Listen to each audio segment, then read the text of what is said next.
has trouble with the snap, and the ball is free. Okay, next question. I'm a horse football coach right now. You know, it got shoved up, shoved it up. It got shoved, right? Let's get right into USC. Michigan State drops this one on the road, 45-31. They did cover the spread, so positive there at least. Travis, I'll start with you. Where's your head at after this loss? What were your key takeaways? Yeah, I think this game went about what we thought it would. Yeah. Like, none of us were expecting to win, although we got some false hope during the game. Mm-hmm. And the only thing that really was different was the fact that they ran so well on us and didn't throw as well as we thought they would on us. That was what I was concerned about going in. Mm-hmm. Expectations haven't really changed for me. I mean, I said 6-6, 7-5, and I think there's some winnable Big Ten games, and they showed me that that's about the type of team they are. It kind of sucks losing your two middle linebackers in the game. That definitely made somewhat of a difference, but you can't blame the whole thing on it. Yeah. What'd you think of the targeting call on Jordan Hall? I didn't think it was, honestly, because Nikki and I were sitting there watching the game together, and he can remember, if he can vouch for me. I was standing there just going, "What's he supposed to do?" Yeah. I mean, there's nowhere for him to go. He's moving full speed. You're gonna let the guy drop forward for another 5 yards to avoid a penalty? I mean, yeah. I guess by the rule it was, but looking at it in real time and thinking what he was supposed to do to be able to avoid it, I don't think you could call it. Right, and this is where I think the NCAA could do a better job of deciphering, because it's one thing. The 15 yards is one thing, but losing the player for the first half of the next game is another thing, right? Yeah. This is where I think there could be a little bit of discretion about the intent of the hit, right? Like, that wasn't a malicious hit. No, he had no vicious intent on there at all. Right. He was just making a play.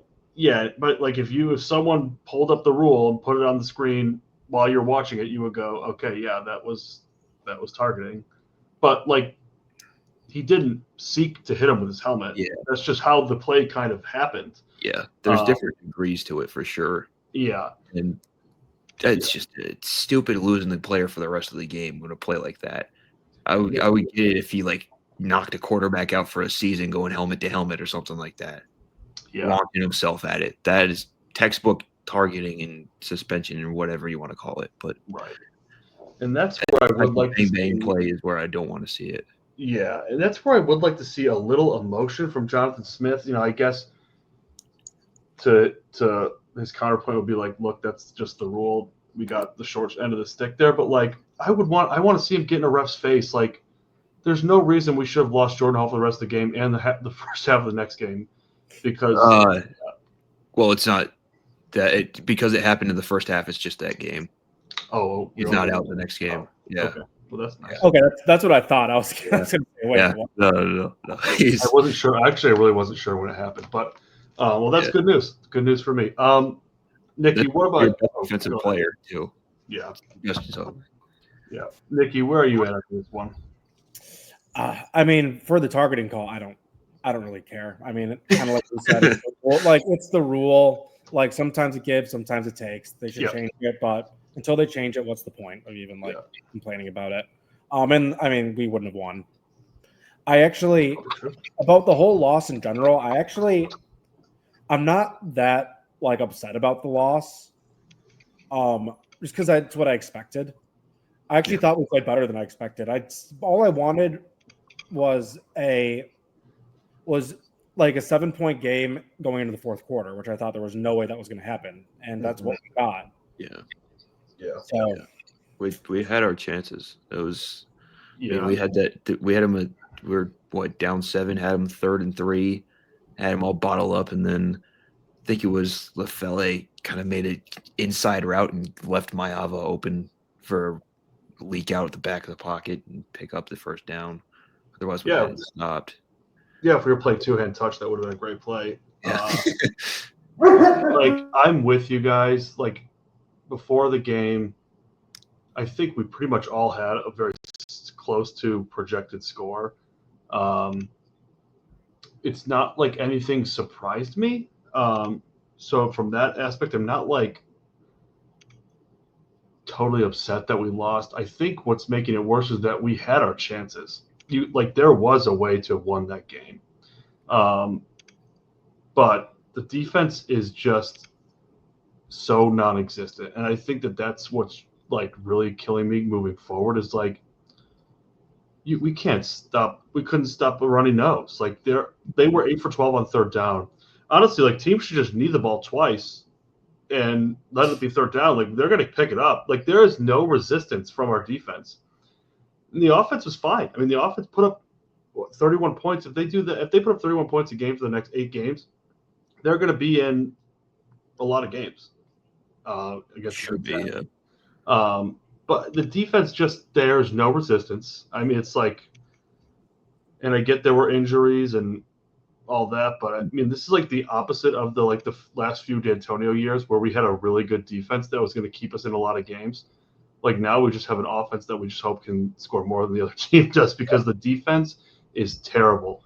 And I don't know who is to blame. Like, I really think Joe Rossi's a pretty well thought of coach in this league and maybe in the entire country. He's certainly paid like it.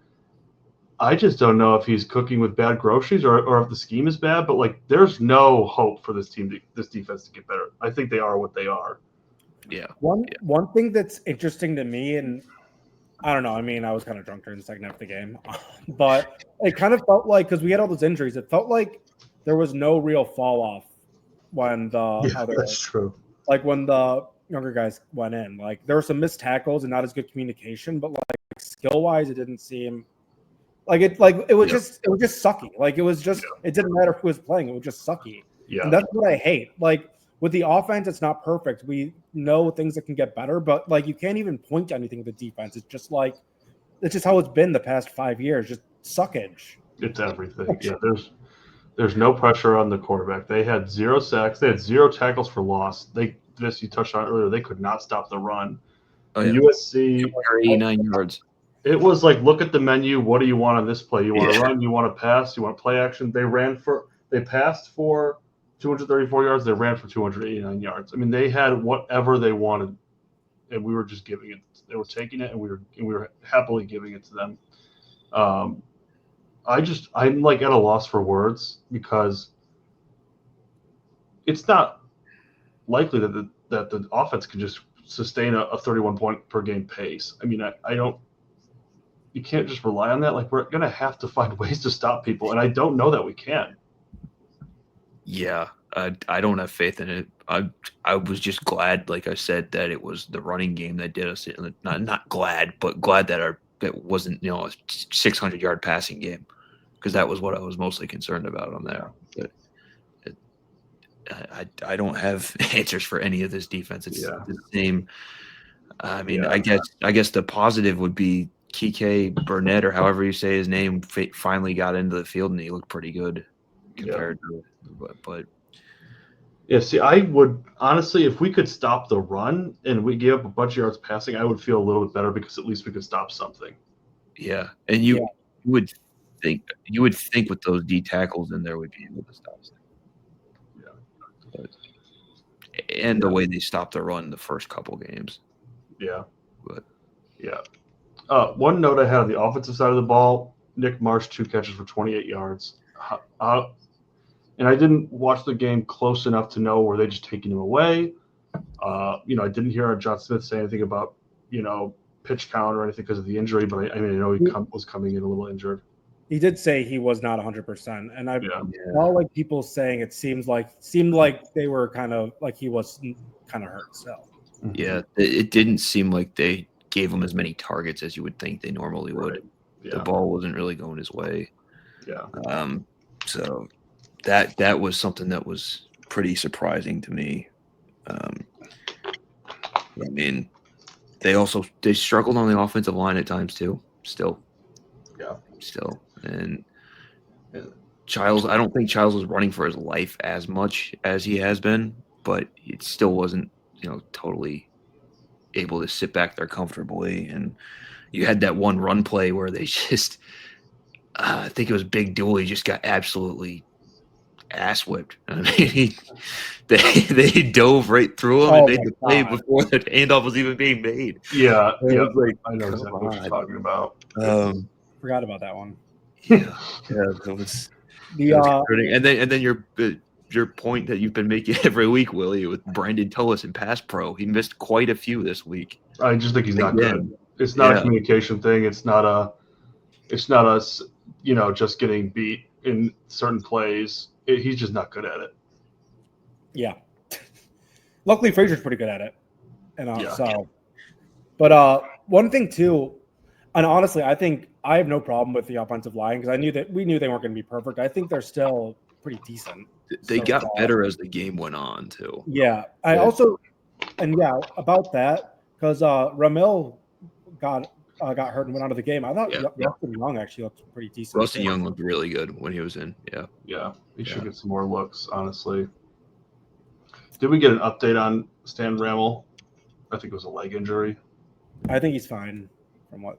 Yeah, I haven't had a chance to check. What? Well, the injuries. I mean, we lost. Nakai Martinez and Dunnigan ran into each other. Both left the game conveniently. Pretzloff didn't play. Obviously, Wayne Matthews sounds like there's good news in terms of overall health. I don't know if he'll play football this year again, but that was positive news because that was pretty scary for a minute there. Yeah. Never like it when both teams are on the field praying together and there's a stretcher. When they use the Damar Hamlin word, that's never good. You don't really want that name to be said on a broadcast. No. Yeah. I mean, I don't know, where does this team go from here? I mean, is there, I just don't know if there's any scheme fix for the defense. I just think the players aren't good enough. One thing of hope that I have is I remember we had this exact same conversation about the offensive line last year. And after the bye week going into Iowa in the first half of the Michigan game, the O-line looked great. So maybe give me a game and a half of good defense. Maybe that can help us beat Nebraska because this is an extremely important bye week for Joe Rossi, especially in the defense. But if we beat Nebraska and we're looking at USC or UCLA potentially going into Indiana 5-1, I mean, nobody cares about this loss at that point. Yeah.